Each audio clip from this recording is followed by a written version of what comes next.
Deus está a trazer gente muito boa para se juntar à Assembleia de Deus de Lisboa.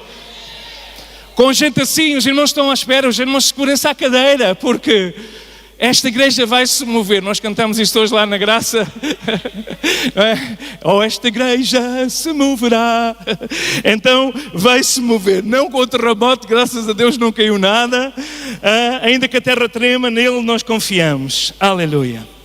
Igreja de Jesus, nós temos que ser conduzidos pelo vento do Espírito. Durante anos e anos, Portugal é conhecido pela sua história. Primeiro, as naus, que tinham uma certa limitação para poderem levar os descobridores, os negociantes, algumas coisas boas, infelizmente outras menos boas. E essas naus saíram aqui da zona de Lisboa, de Sagres, para vários lugares. Depois houve uma revolução grande em Portugal, e foi descoberta a caravela, que conseguia navegar e avançar mesmo com ventos contrários. E foi uma revolução grande que houve na arte da navegação, e os portugueses são conhecidos não apenas por astrolábio e por outras peças, mas pelas caravelas. Mas na verdade é que até a caravela, e mais tarde a técnica foi desenvolvida de utilizar ventos contrários para conseguir prosperar, e assim a igreja que já conhecia isso, mesmo com ventos contrários, nós continuamos a prosperar. Porquê? Porque Jesus disse: as portas do inferno não prevalecerão contra a igreja de Jesus Cristo. Mas a igreja tem que ser conduzida pelo ruá, pelo sopro do Espírito Santo. E como igreja de Jesus Cristo nesta cidade, nós queremos ser conduzidos por este sopro. E nós temos uma apresentação que irá acompanhar a ministração da palavra, ainda que sabemos que aqui a nosso projetor já até tem lâmpada, mas ainda não há um voluntário que vá até lá acima montar a lâmpada. E alguém me aconselhou a não fazer isso, devido, não sei se é para quererem bem a mim ou porque têm medo que o andaime não aguente, não sei, mas vamos em breve também mudar a lâmpada. Mas eu gostaria de falar sobre uma viragem que transformou a história da igreja, porque um homem de Deus, ele foi conduzido pelos ventos do Espírito. Isaías 58, 8 e 9 diz: os meus pensamentos não são os vossos pensamentos, nem os meus caminhos, nem os vossos caminhos são os meus caminhos, diz o Senhor. Assim como os céus são mais altos do que a terra, também os meus caminhos são mais altos do que os vossos caminhos, e os meus pensamentos mais altos do que os vossos pensamentos. Irmãos, os nossos pensamentos são bons. Se somos mulheres e homens de Deus, temos bons pensamentos. Temos pensamentos bons, pensamentos de desejos, bons desejos, mas nós não temos a perspectiva que Deus tem, nós não conseguimos ver da perspectiva que Deus vê, e muitas vezes, apesar de sermos homens e mulheres de bom coração, os nossos pensamentos continuam a ser muito limitados e aquém daquilo que é a visão e a mente de Deus. Nós vivemos dias em que muitos vivem apenas o dia-a-dia com os olhos colocados na terra, colocados no mundo à nossa volta. Muitas vezes os nossos olhos também estão colocados apenas no mundo à nossa volta. E esse mundo é pequeno, esse mundo é limitado ao nosso apartamento, ao nosso núcleo, ao nosso oikos familiar, é limitado se calhar à nossa congregação. Mas Deus quer abrir os nossos olhos, quer nos mostrar que os seus pensamentos são mais altos, e Deus nos chama a cooperar com Ele nos seus planos para a igreja de Jesus Cristo. É verdade que vivemos dias que a igreja se abrem como cafés, aí à volta, até mesmo aqui na nossa cava, vi uma igreja nos últimos dias. Vimos dias em que é muito fácil, e eu defendo o livre plantio de igrejas, defendo mesmo até dentro da própria denominação, defendi isso na nossa convenção, mas não acredito no mundo de inveja ou porfia. Nós temos que estar lado a lado, fazendo a obra do Senhor, para podermos atingir o maior número de pessoas com as boas novas e a esperança do Evangelho.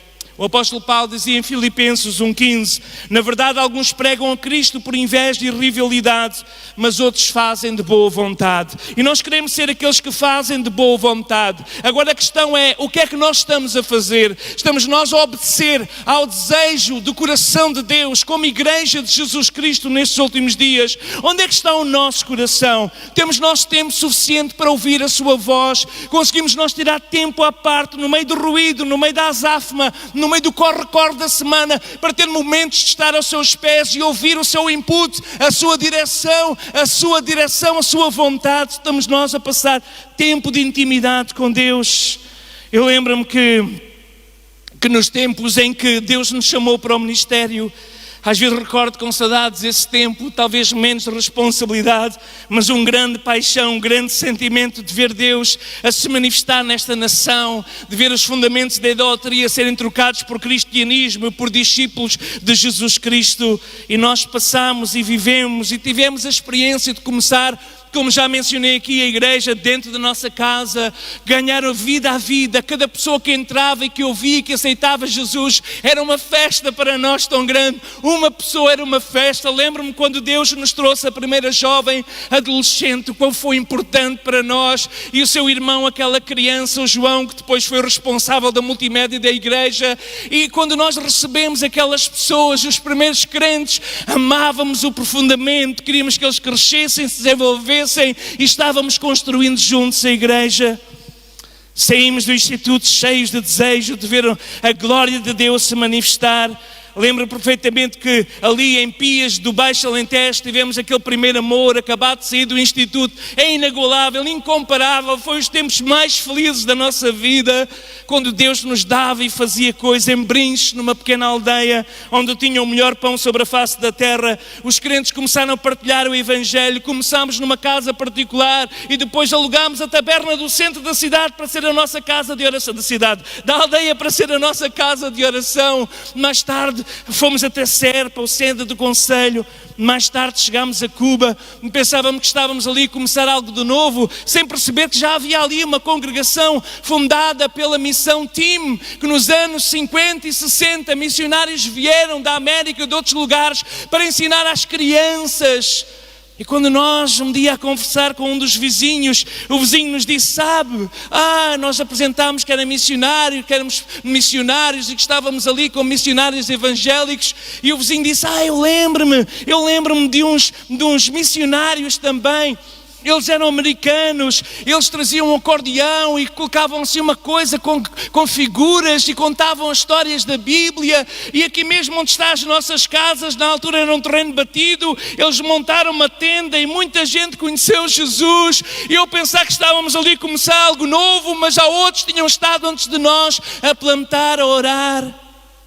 Oh irmãos, mas nós temos que ouvir o chamado e o chamar de Deus. Nós em português de Portugal dizemos a chamada de Deus. Os nossos ouvidos têm que ouvir. Então o tema da mensagem nesta tarde é: passa a Macedónia e ajuda-nos. Vamos abrir a palavra do Senhor em Atos dos Apóstolos, no capítulo 15. E vamos ler aqui alguns versículos. Não vamos ler o texto todo, ele é grande. Exorto os irmãos, se quiserem ler em casa, Atos capítulo 15.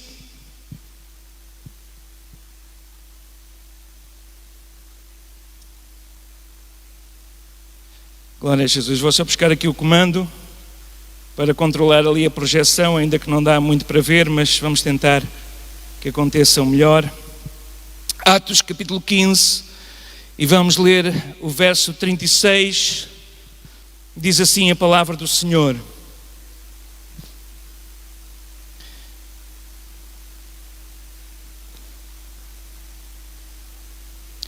Atos 15, 36, diz assim: alguns dias depois disse Paulo a Barnabé: tornemos a visitar os nossos irmãos por todas as cidades em que já anunciámos a palavra do Senhor, para ver como estão. Barnabé aconselhava que tomassem consigo a João, chamado Marcos. Mas Paulo parecia razoável que não tomassem consigo aquele que desde Panfilia se tinha apartado deles e não os acompanhou naquela obra. Houve tal contenda entre eles que se apartaram um ao outro. Barnabé, levando consigo a Marcos, navegou para Chipre.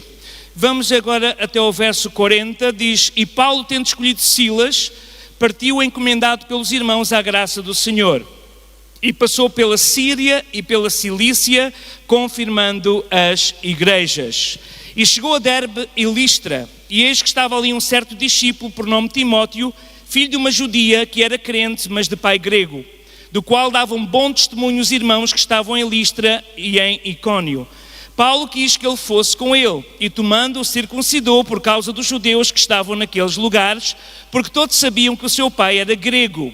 E, quando iam passando pelas cidades, lhes entregavam para ser observados os decretos que haviam sido estabelecidos pelos apóstolos e anciãos em Jerusalém, de sorte que as igrejas eram confirmadas na fé e cada dia cresciam em número.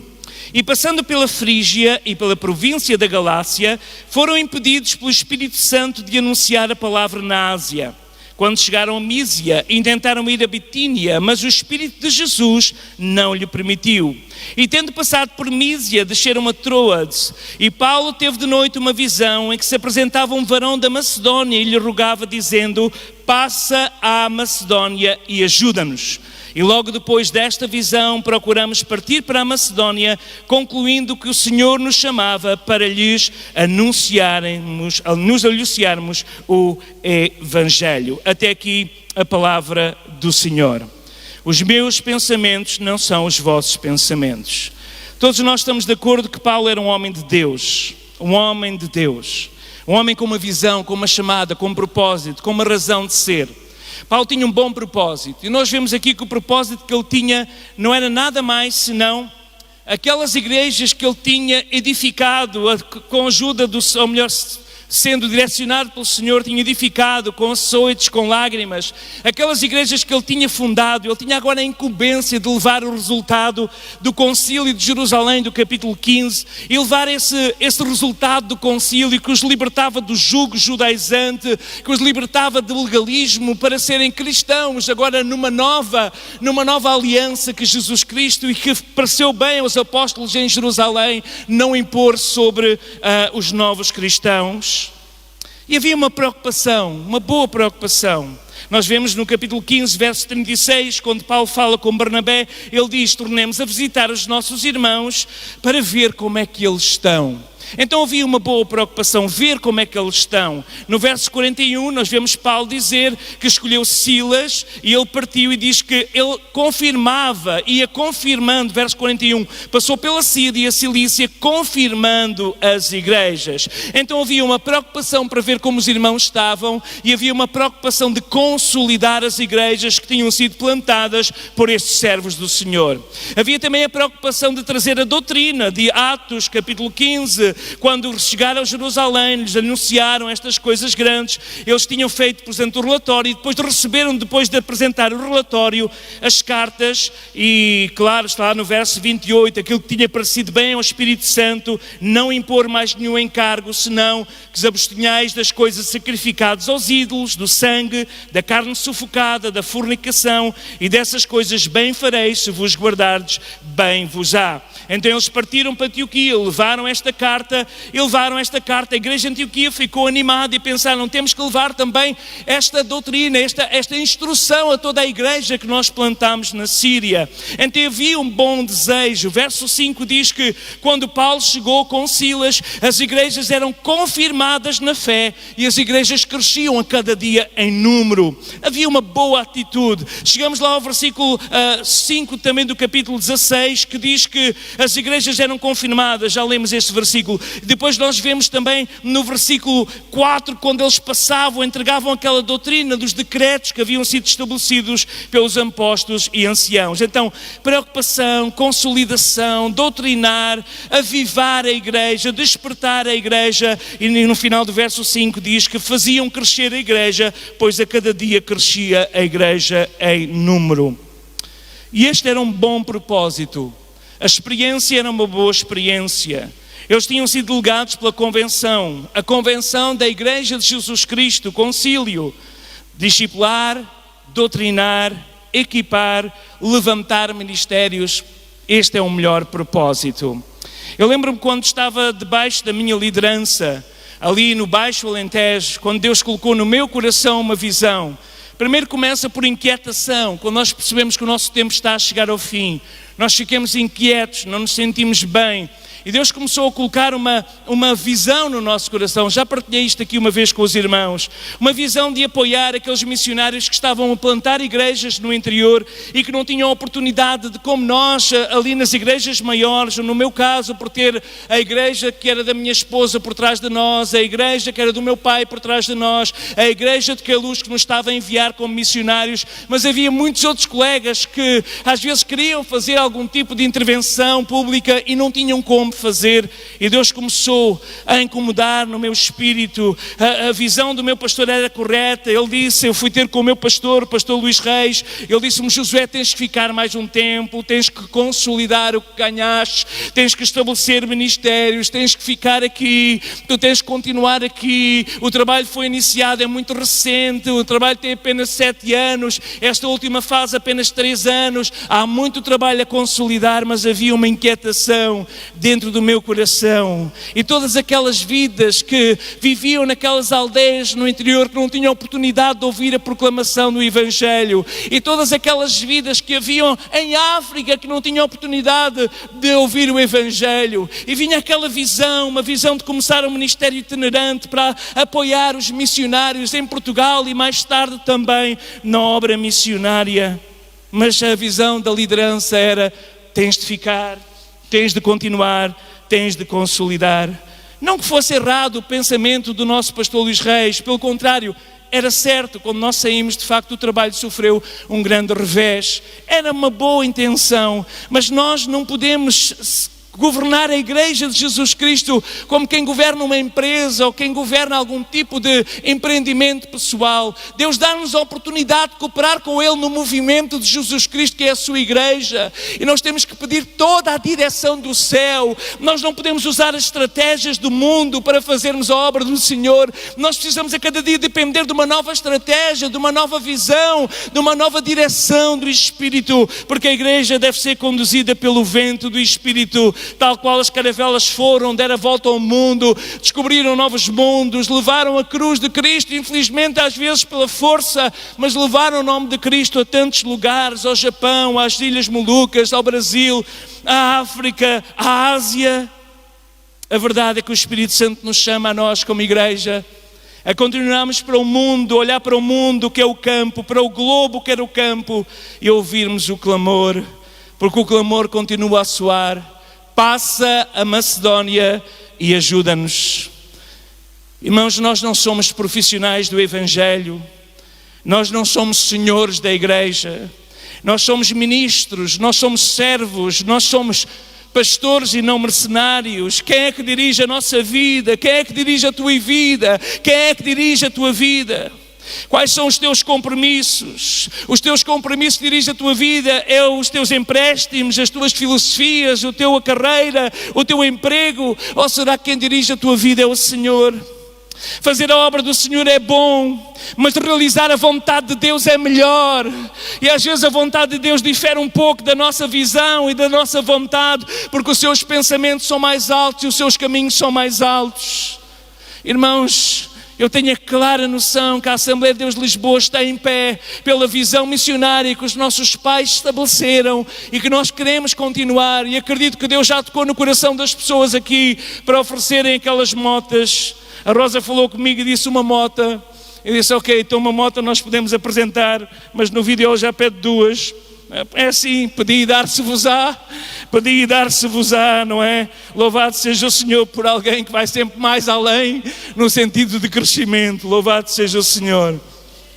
Então eles passaram ali pela Frígia, verso 26, na província da Galácia, e eles pela primeira vez são impedidos, não por Satanás.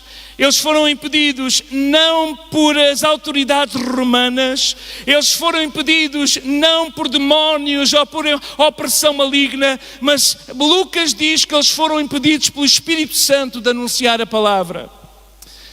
Eu já preguei várias vezes sobre este versículo, porque para mim é dos versículos mais, sei lá, parecem confusos à primeira vista. Parece confuso à primeira vista. O Espírito Santo impedir de pregar a palavra.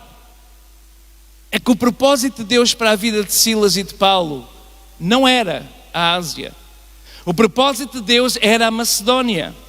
E muitas vezes nós estamos tão envolvidos na nossa atividade cotidiana, na nossa manutenção da igreja ou do ministério, que nós não ouvimos aquilo que Deus está-nos a pedir. E eu oro para que Deus levante desta igreja gente com coragem de obedecer à voz do Senhor e não fazer aquilo que os outros querem que nós façamos, mas fazer aquilo que o Espírito pede para fazeres no nome de Jesus. Gente de coragem que consegue ultrapassar aquilo que é racional, aquilo que é normal, mas consegue e move-se no sobrenatural, pedindo a unção e a graça de Deus para ir mais longe e fazer proezas em nome do Senhor Jesus Cristo. Porque naquela altura, o grito, a visão, e Deus tem muitas maneiras de nos conduzir. Falámos aqui há algumas semanas, penso que foi no culto da semana, sobre como descobrir a vontade de Deus. Lembram-se? E nós falámos sobre os vários passos, como podemos descobrir a vontade de Deus. E uma das coisas que Deus ministrou a mim, e eu partilhei com os irmãos, é que uma das maneiras que Deus nos conduz é fechando portas. Às vezes Deus só nos conduz quando as portas se fecham. Quando nós olhamos à nossa volta e vemos esta porta fechada, aquela porta fechada, e nada está a acontecer, e nós continuamos a querer arrombar a porta, mas a porta que o Senhor fecha, ninguém abre. E digam os milhões que morreram no lado de fora da arca, a porta que Deus fecha, ninguém abre, e a porta que nem abre também ninguém fecha.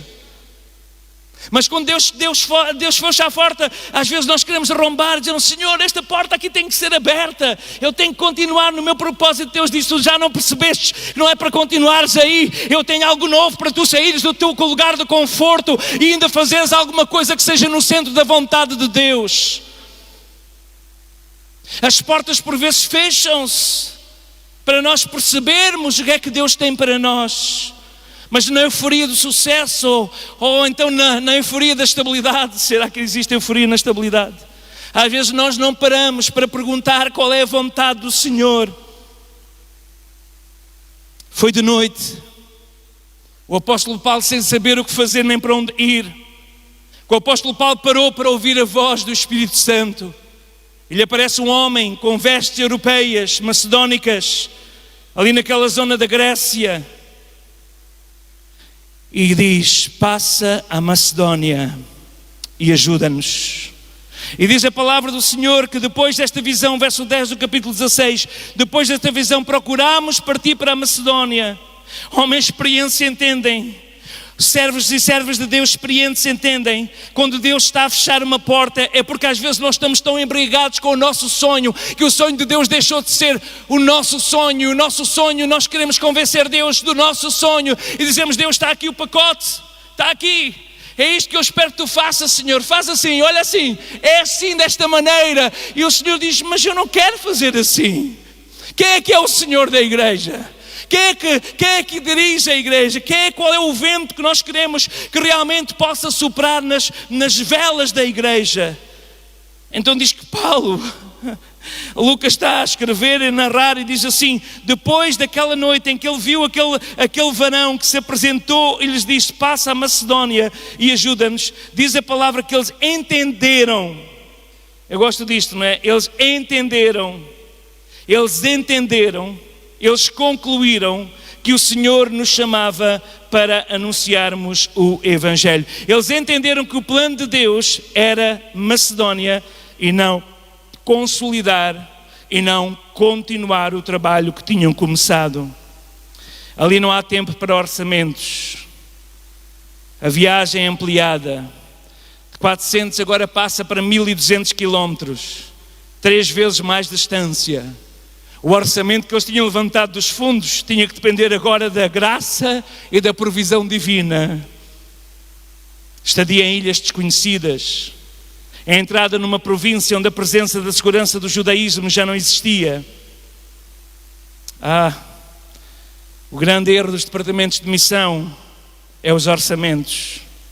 Cada vez que nós prendemos a visão a um orçamento, o trabalho definha. Nós precisamos de entender, irmãos, que apesar de humanamente ser impossível, para Deus tudo é possível. Humanamente era impossível. Eu lembro-me quando Deus deu a visão daquele caminhão para nós começarmos a evangelizar, humanamente era impossível.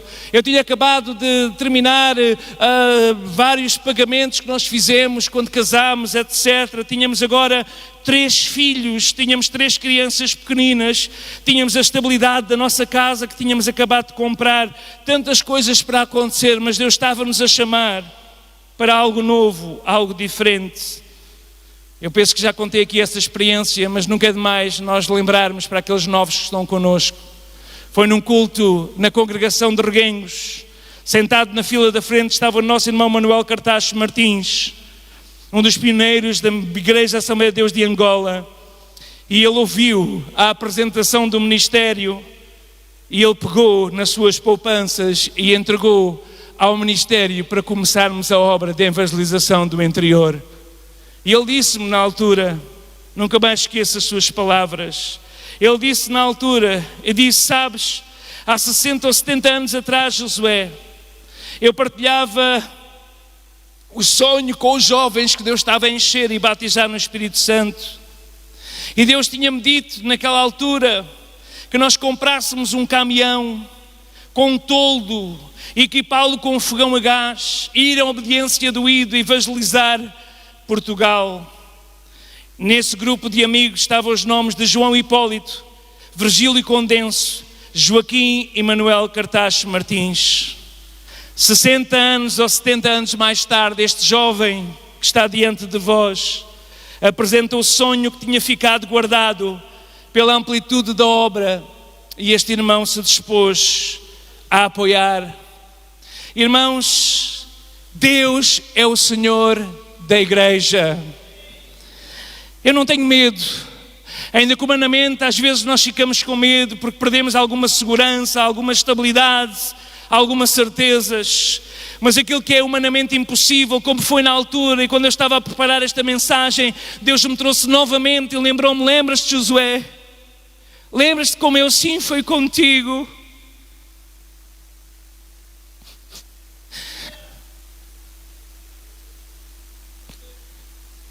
Eu vou continuar contigo, porque eu sou o Deus que não muda. E eu respondi e disse, Senhor, quem muda sou eu, perdoa-me, Senhor, quem muda sou eu. Então eles chegam ali a Filipos, irmãos. Ai, Filipos é lindo, é maravilhoso, Filipos é extraordinário. E diz assim, quando eles entenderam, verso 17, navegando de Troade, fomos correndo em caminho direito para Samotrácia e no dia seguinte para Neápolis, dali para Filipos, que é a primeira cidade da parte da Macedónia, é uma colónia. Estivemos ali alguns dias naquela cidade. No dia de sábado saímos fora das portas, não havia sinagoga. Então procurámos à beira do rio um lugar onde julgámos haver um lugar para a oração. Assentámos-nos e falámos às mulheres que ali se juntavam. E uma certa mulher chamada Lídia, vendedora de púrpura da cidade de Tiatira, que servia a Deus, nos ouvia. E o Senhor lhes abriu o coração para que estivesse atenta ao que Paulo dizia. Depois que ela foi batizada, o primeiro batismo na Europa, Lídia, mulher de Deus, depois que foi batizada, ela e a sua casa nos rogou dizendo, se haver julgado que eu seja fiel ao Senhor, entrai em minha casa e ficai ali, e nos constrangeu a isso. Em Filipos não havia sinagoga, o método de evangelização tinha que ser alterado. Não era para rebater agora com os mestres da sinagoga, com aqueles que esperavam a vinda do Messias. Eles tinham que procurar um lugar e lembraram-se que junto ao rio, normalmente os judeus oravam quando não tinham casa de oração. Ele procurou. E Deus começa a abrir os seus horizontes da sua limitação, daquele discípulo de Gamaliel, que agora era discípulo de Jesus Cristo.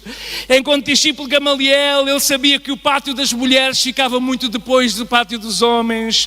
Enquanto discípulo de Gamaliel, ele sabia que o ministério está confinado ao ministério masculino, porque só os sacerdotes e os levitas é que podiam exercer. Como discípulo de Gamaliel da última da antiga aliança, ele sabia as limitações, mas agora o Espírito que estava a conduzir a novo navio chamado Igreja, o Espírito que era impulsionado pelo ruá, pelo vento do Espírito.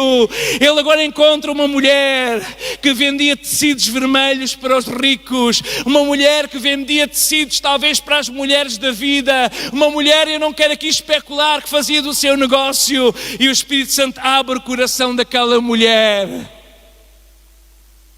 e ela recebe a palavra, a semente da palavra. E ela diz: o que me impede de ser batizado?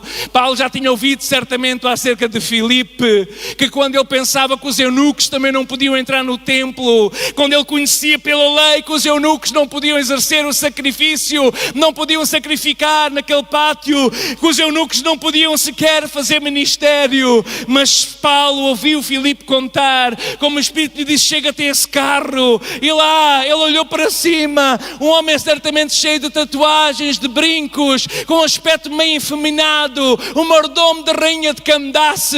Ali estava uma pessoa que Deus estava a preparar para ser o pioneiro da igreja em África, e Paulo sabia que quem controlava a igreja era o Espírito Santo, e não era agora legalismos, leis ou rituais do Antigo Testamento. Assembleia de Deus, nós não vivemos mais em rituais ou ritualismos ou legalismos de outrora. Nós queremos que o Espírito Santo possa continuar a falar aos nossos corações e possa soprar através de nós um novo sopro de vida para esta cidade, e desta cidade e desta igreja se levantem jovens e homens e mulheres de toda a raça, de toda a língua, que possam ir para os confins da terra, onde tiver uma vida que precisa ouvir acerca de Jesus, e que nós sejamos a igreja que diz: eis-me aqui, Senhor, envia-me a mim. Sem sinagoga junto ao rio encontra mulheres. As barreiras raciais, os preconceitos masculinos tinham que ficar para trás. Era Deus quem guiava, era o vento do Espírito que conduzia. E na Macedónia, Paulo entende o valor do ministério feminino, e mais tarde, quando ele faz a lista de agradecimentos à igreja na Europa, ele começa por agradecer a Febe, a diaconisa, que servia e serve ao Senhor, e que deve ser recomendada como uma santa e líder mulher de Deus. Locais novos, novos métodos, praia fluvial. Logo a seguir, no verso 19, diz que depois de eles terem libertado alguém de um espírito demoníaco, eles foram açoitados, verso 22. E verso 23, depois de muitos açoites, os lançaram na prisão, mandando ao carcereiro que os guardasse com segurança. O qual, tendo recebido tal ordem, os lançou no cárcere interior e lhe segurou os pés no tronco. Mas perto da meia-noite, Paulo e Silas oravam e cantavam hinos a Deus, e os outros presos os escutavam. Locais novos, métodos novos. Prisão. O que se pode fazer numa prisão quando se está preso a um tronco? Podemos chorar, podemos lamentar, podemos dizer: ai de mim, que estou aqui nesta miséria, os ratos passam por cima de mim, as baratas são as minhas companheiras, o mau cheiro que perfuma este ambiente é a minha companhia nos ares da solidão. Talvez se fossem portugueses tinham feito essa canção, mas graças a Deus que não eram. Mas era gente cheia do Espírito Santo. Eles começam a orar e a louvar o Senhor, e enquanto eles cantavam, fez-se um silêncio na prisão, e do cárcere, com aquele reverb das pedras naturais, a voz surgia lá do interior, uma voz de louvor, uma voz de adoração. E quando estamos no cárcere interior, aprisionados, e começamos a louvar a Deus, a terra começa a tremer, as cadeias caem no nome de Jesus, e a liberdade entra para a glória do nome que é sobre todo nome. Não foram os presos que foram libertos da sua prisão em que estavam, maior que era o pecado, mas agora o carcereiro e a sua família eram também libertos, e os acolhiam na sua casa depois do terremoto. Temos que ler o versículo para quem não conhece, não é? Eles estavam lá no cárcere interior a cantar, mas não era o fado que eles estavam a cantar. Eles estavam a cantar louvores a Deus. Podemos cantar louvores em fado? Acredito que sim. Mas com louvor a Deus. E os presos escutavam. E de repente, eu gosto sempre, cada vez que a Bíblia diz de repente, bom, um terremoto também é sempre de repente, não é? Algumas pessoas depois do terremoto telefonaram, estavam chateados com o governo, que o governo não avisou que havia um terremoto. Ainda há coisas que Deus é que sabe quando acontece, não é? Ainda há coisas que ainda só Deus é que sabe quando as coisas acontecem. Mas as pessoas esperam que toda a gente os avise de tudo. Olha, nós temos que avisar, é assim. Se os teus olhos fecharam e tu não tiveres o teu passaporte assinado para a eternidade pelo sangue de Jesus, tu vais estar num sofrimento eterno no inferno. Mas os teus olhos se abriram e entenderes que Jesus morreu na cruz do Calvário em teu lugar, verteu o seu sangue e pagou as tuas misérias e os teus pecados, e se tu carimbares esse teu passaporte com o sangue de Jesus Cristo, um dia que os teus olhos fechem, seja o terremoto ou o que aconteçam, tu vais ver o teu Salvador face a face. Então diz que de repente sobreveio um tão grande terremoto que os alicerces do cárcere se moveram. Abriram-se todas as portas, foram soltas as prisões de todos. Será que conseguimos ouvir esta voz de louvor? Aquela voz que os escravos cantavam, quando amarrados uns aos outros, cantavam sobre a liberdade que havia em Cristo. E de repente, passados uns anos, um dos seus maiores carrascos e negociante de escravos converteu-se ao Cristo dos escravos e fez passar a primeira lei abolicionista que acontece um discípulo de Jesus Cristo. Talvez tu te sentes assim amarrado pelo pecado. Talvez tu te sentes assim amarrado por uma situação em que estás, em que não sabes o que fazer. Louva a Deus. Louva a Deus. Louva a Deus, enche a tua casa de louvores, de adoração. Começa a exaltar o nome do Senhor, porque os anjos se levantam, os anjos se entusiasmam quando ouvem alguém louvar. Não é pela voz, é pela atitude do coração. E de repente o Senhor também se levanta e o Senhor diz assim, espera aí, para tudo. Ele não diz assim, mas vamos imaginar agora aqui. O Senhor diz, para tudo. E os anjos, o que é que se passa, Senhor? O coral está a desafinar. Não, aqui ninguém desafina no céu, não é aqui. Há aqui uma voz de alguém em aflição, está a começar a louvar no meio da sua dor, na sua aflição. Deixa-me ouvir aquele louvor que vem na minha direção. E de repente o Senhor se move na direção da sua serva, que na sua dificuldade, na sua aflição, escolheu louvar em vez de amaldiçoar. Escolheu elevar a voz daquele que é o que liberta de toda a amarra. E o Senhor desce para auxiliar, tal qual desceu depois de 400 anos em que ouviu o clamor do seu povo do Egito.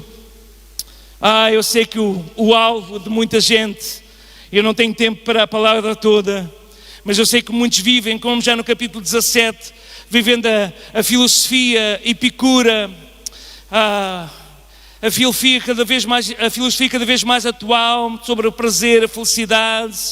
Eu tenho que ter o prazer na vida, a minha felicidade.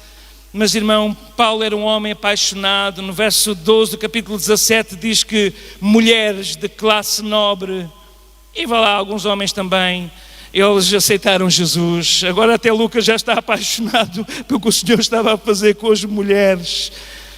Macedónia, diz David Williams, resultou nos mais grandiosos dias de Paulo. A segunda viagem missionária de Paulo foi o rasgar da visão da igreja. O Evangelho chegou à Europa, igrejas sem recursos que mais tarde suportaram o seu ministério e apoiaram os pobres da sede em Jerusalém. E Paulo termina o seu ministério a falar a grandes governantes e reis, mesmo ainda aprisionado, sem especular. O que é que seria de nós se Paulo ficasse apenas pelos planos de doutrinar? O que é que seria de nós se nós ficássemos apenas pelos planos de pastorear a Ásia Menor? Será que nós teríamos o resultado que temos hoje? Certamente que sim, porque se ele não ouvisse a voz do Espírito, Barnabé ou outro ouviria, mas foi Paulo que foi escolhido. Então, meus amados irmãos, eu sei que nós temos uma grande dívida para pagar.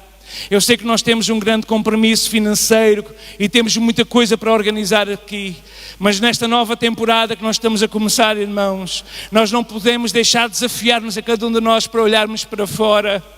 E para percebermos que há um grito da Macedónia que deve de soar dos ouvidos da igreja, de pessoas que estão aí, que vêm de terras distantes e que precisam de alguém que se aponte a luz do Evangelho. E nós somos aqueles que continuam a segurar o bastão depois daqueles que vieram antes de nós.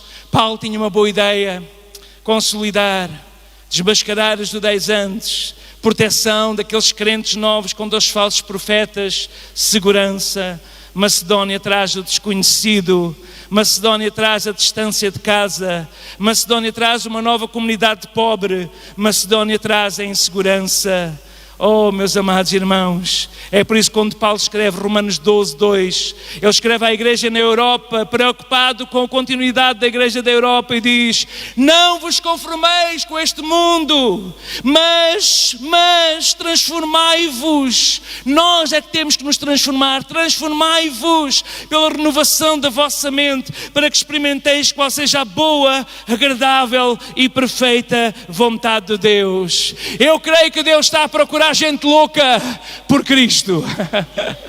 Não os outros loucos, é loucos por Cristo. Gente apaixonada por Jesus Cristo. Gente que quer cumprir a chamada de Deus e quer obedecer à voz do Espírito. Gente com ideias criativas de evangelização. Porque eu creio, irmãos, que estamos a viver os últimos dias. Então eu termino com a promessa. A promessa que Pedro disse lá, e que, citando Joel no capítulo 2 de Atos, verso 16. Escutem aquilo que está prometido para nós, igreja dos últimos dias, igreja dos últimos tempos. Atos 2, verso 17, diz assim: e nos últimos dias acontecerá, diz Deus, não sou eu quem digo, não é Pedro quem diz. Nos últimos dias acontecerá, diz Deus, que do meu Espírito derramarei sobre toda a carne. Os vossos filhos e as vossas filhas profetizarão, os vossos jovens terão visões, os vossos velhos sonharão sonhos, e também do meu Espírito derramarei sobre os meus servos e as minhas servas, e naqueles dias profetizarão. Vamos ficar de pé. Vai acontecer. Isto vai acontecer. Isto está a acontecer. Isto vai acontecer. Isto está a acontecer no nome de Jesus, porque isto vai acontecer. Do meu Espírito derramarei nos últimos dias, do meu Espírito derramarei, diz o Senhor, nos últimos dias, do meu Espírito derramarei. Os meus servos e as minhas servas serão cheios do Espírito Santo naqueles dias, e eles irão profetizar. O mundo está à espera de alguém que profetize a palavra de Deus. O mundo está à espera de alguém que profetize de transformação, libertação e cura. Não é uma opção. Será que Deus vai conseguir encontrar no nosso meio anciãos que sonham? Será que Deus vai conseguir encontrar no nosso meio jovens com visões? Será que Deus vai conseguir encontrar no nosso meio servos e servas cheios do Espírito Santo, que não têm medo dos chicotes dos filipenses, porque sabem que em Filipos Deus vai trazer um novo tempo, um novo avivamento? E eu tenho um sonho, eu tenho uma visão, e nós temos um sonho como igreja. A Macedónia clama por nós, o interior de Portugal clama por nós. Chegamos a Viana do Alentejo, queremos chegar a Alvito, a Cuba e todos aqueles concelhos sem igrejas naquele lugar. Chegamos ao norte de Moçambique, ali depois de Nampula e Nanuco, e agora queremos chegar a mais 2 povoações. Chegámos a Guiné, ali a Mossua, em Tessalana, mas agora queremos chegar a mais lugares, e Deus está a levantar moços e moças, homens e mulheres, e outros que estão atrás a sustentar, como Lídia, a dizer: entra na minha casa, eu quero te dar os meus recursos financeiros, Paulo, para que tu possas fazer a obra do Senhor. E Deus está a chamar mulheres corajosas, como a Rosa e tantos outros, que deixam toda a proteção social, proteção de saúde, proteção da família, proteção legal, para irem para o desconhecido, porque há uma visão que arde no coração, e quando uma visão arde no coração, nós temos que obedecer. Eu não quero ser desobediente à visão celestial. Tanta gente, tantos bairros, Depois da campanha dos King Kids, os líderes vieram falar comigo e disseram: é incrível ali o bairro das Galinheiras, é incrível como há ali alguma coisa que está a acontecer no ar, ali parece que há uma receptividade ao Evangelho. Onde é que está a igreja? Estamos a 2 quilómetros de distância de um bairro onde tantos homens são usados por Satanás para baterem nas suas mulheres, onde tantos jovens entregam-se ao álcool e às drogas e as moças à prostituição e estão aqui às portas do nosso templo. Um jovem entrou aqui no outro dia e disse-me assim: porque é que vocês gastam tanto dinheiro neste edifício e não veem a miséria que está à vossa volta?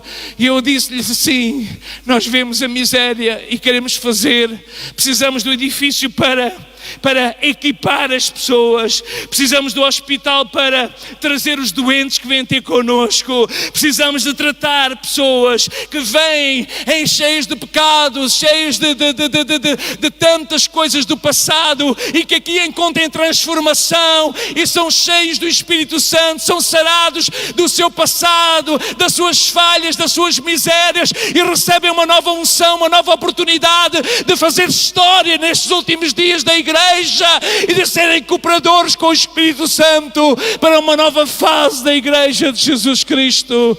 Levantem-se homens e mulheres que oram e que sustentam os braços daqueles que estão a interceder para que o Josué no campo da batalha e o Caleb e todos os líderes continuem a prevalecer. Levantem-se aqueles que já fizeram no passado e já deram da sua vida e gastaram a sua saúde ao serviço do Senhor e continuem a levantar os vossos braços cansados e a dobrar os vossos joelhos conjuntados, porque ninguém pode parar a obra do Senhor, ninguém pode parar o movimento do Espírito Santo, ninguém pode parar a igreja de Jesus Cristo.